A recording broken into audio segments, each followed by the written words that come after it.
সবাইকে অনেক অনেক শুভেচ্ছা জিসাস ক্রাইস্টের পক্ষ থেকে। আজকে আমরা দুটি শ্লোক নিয়ে আলাপ করব। শ্রীমদ্ ভগবত গীতার বিষাদ যোগ চ্যাপ্টার থেকে আমরা দুটি শ্লোক নিয়ে আলোচনা করব। একটি হচ্ছে শ্লোক নাম্বার 26 আর একটা হচ্ছে শ্লোক নাম্বার 27। সো চলুন, শ্লোক নাম্বার 26 কি লেখা আছে? সেখানে লেখা আছে যে অর্জুন উভয় পক্ষের সেনাদলের মধ্যে পিতৃব্য, পিতামহ, আচার্য, মাতুল, ভ্রাতা, পুত্র, পৌত্র, শ্বশুর, মিত্র ও শুভাকাঙ্ক্ষীদের উপস্থিত দেখতে পেলেন। চলুন আমরা একটু ব্যাখ্যায় ঘুরে আসি, মানে তাৎপর্যে ঘুরে আসি। লেখক কি বর্ণনা দিয়েছেন সেখানে লেখা আছে যে অর্জুন যুদ্ধ করতে গিয়ে বারবার তিনি থমকে যাচ্ছিলেন, মানে থেমে যাচ্ছিলেন। কেন? কারণ এটা লেখা আছে পরবর্তীতে যে বিবেকের দংশনে তিনি দংশিত হচ্ছেন বারবার। ওকে, এবং যুদ্ধক্ষেত্রে অর্জুন সমস্ত আত্মীয় স্বজনকে দেখতে পেলেন। তিনি শত্রুপক্ষের সৈন্যদের মধ্যে কেবল আত্মীয় স্বজন ও বন্ধু বান্ধবদের দেখতে পেলেন। খেয়াল করেন, তিনি এই যে যুদ্ধের ময়দানে দাঁড়িয়ে যুদ্ধের জন্য তিনি প্রস্তুতি নিয়েছেন, সেখানে কিন্তু বহিরাগত কোনো মানুষ নেই, বাহিরের কোনো মানুষ ছিল না। সেখানে কারা ছিল? সব ছিল তার আত্মীয় স্বজন, মানে তার পুত্র ছিল, তার শ্বশুর ছিল, তার পিতামহ ছিল, শিক্ষকরা ছিল। হ্যাঁ, তিনি বারবার বিবেকের দংশনে দংশিত হচ্ছেন যে কেমন যুদ্ধ আমি করছি, কেমন যুদ্ধ করতে আমি এখানে দাঁড়িয়েছি, যে আমি আমার আত্মীয় স্বজনকে মেরে ফেলবো, তাও আবার সম্পত্তির জন্য। একটা জিনিস খেয়াল করেন, যেটা আমার কাছে একটু কেমন কেমন লেগেছে, যে আমরা কিন্তু সকলেই জানি, আমরা যে ধর্মেরই হই না কেন, আমরা সকলেই জানি যে ঈশ্বর হচ্ছেন দয়ার সাগর। হ্যাঁ, তিনি সবাইকে ক্ষমা করতে পছন্দ করেন। তার কাছ থেকে আমরা ভালোবাসা শিখি, ক্ষমা কিভাবে করতে হয় সেটা শিখি, এবং তিনি সবাইকে কৃপা করে দেন, যদি মানে কৃপা করেন। হ্যাঁ, যদি তার কাছে সেভাবে চাওয়া যায়, তিনি কিন্তু সবাইকে কৃপা করেন, ভালোবাসে। কিন্তু এখানে এই ব্যাখ্যাটা পড়লে বা শ্লোকটা পড়লে আমরা দেখি যে পরমাত্মা শ্রীকৃষ্ণের যে অপোজিট চরিত্রটা আমরা দেখতে পাই। তার মানে হচ্ছে যে আমরা কিন্তু শ্রীকৃষ্ণের মধ্যে আমরা দয়া, ভালোবাসা, কৃপা, মমতা এগুলো কিছু দেখতে পাই না, বরঞ্চ হত্যা, যুদ্ধ, মানে ওই যে বলে না যে জোড়ায় জোড়ায় মানে কল্লা কাটো মুসলিমদের মধ্যে, আমরা সেটাই দেখতে পাচ্ছি। তাও আবার কেন?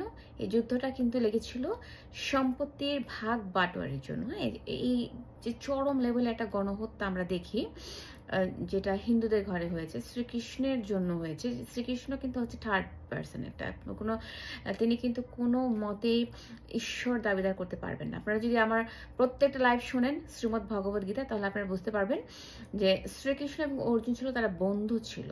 অর্জুন যখন তার চাচাতো ভাইদের সঙ্গে সম্পত্তির ভাগ বাটোয়ারা নিয়ে যে দ্বন্দ্ব লেগেছিল, সেটা যখন তিনি সমঝোতা করতে পারেননি, সমাধান দিতে পারেননি, তখন কিন্তু তৃতীয় পক্ষ মানে শ্রীকৃষ্ণ ঢুকে যায়। এবং তিনি একটা সমাধান দেন, সেই সমাধানটা হচ্ছে গণহত্যা চালানো। যেটা আমি আসলে সাপোর্ট করতে পারবো না।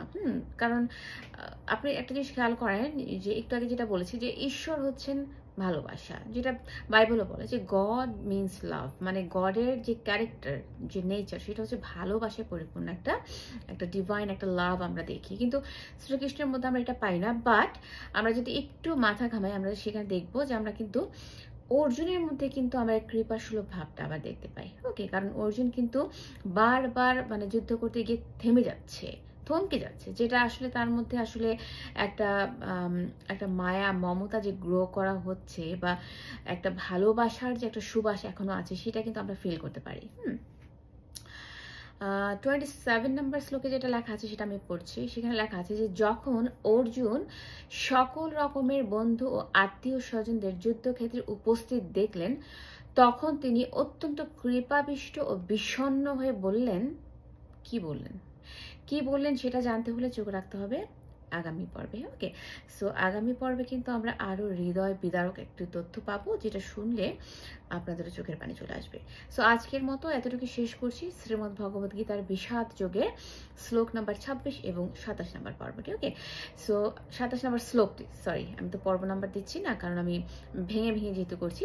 সো আমি আশা করি আপনারা লাইভগুলো দেখবেন, শুনবেন, এবং আমার সকল হিন্দু ভাই এবং বোনদের আমি ওয়েলকাম করছি যে চলুন জানি, চিনি, শিখি। হ্যাঁ, যে হিন্দুদের যে ঈশ্বর, তাদের নেচারগুলো আসলে জানি। তাদেরকে চেনার চেষ্টা করি তারা কি ভালোবাসায় পরিপূর্ণ, মানুষের জন্য তারা ভালোবাসার কোনো মেসেজ নিয়ে এসেছে, নাকি তারা উড়ে এসে জুড়ে বসে ঈশ্বর হিসেবে দাবিদার হয়ে তারা ঈশ্বরের কোঠায় বসে গেছে। আপনি খেয়াল করবেন যে বাইবেলে কিন্তু একটা শ্লোক আছে, সেখানে লেখা আছে যে মানুষ কিন্তু অহেতুক, শেষের জামানায় মানুষ অহেতুক নিজেকে ঈশ্বর বলে দাবি করবে এবং নিজেকে ঈশ্বরের সিংহাসনে বসাবে এবং বলবে যে আমি কিন্তু ঈশ্বর, আমাকে মানো, আমাকে শ্রদ্ধা করো। সো বি কেয়ারফুল, ওকে? লাইভগুলো শুনবেন এবং আপনাদের মতামতগুলো আমাকে জানাতে ভুলবেন না। ওকে, ভালো থাকবেন, বাই।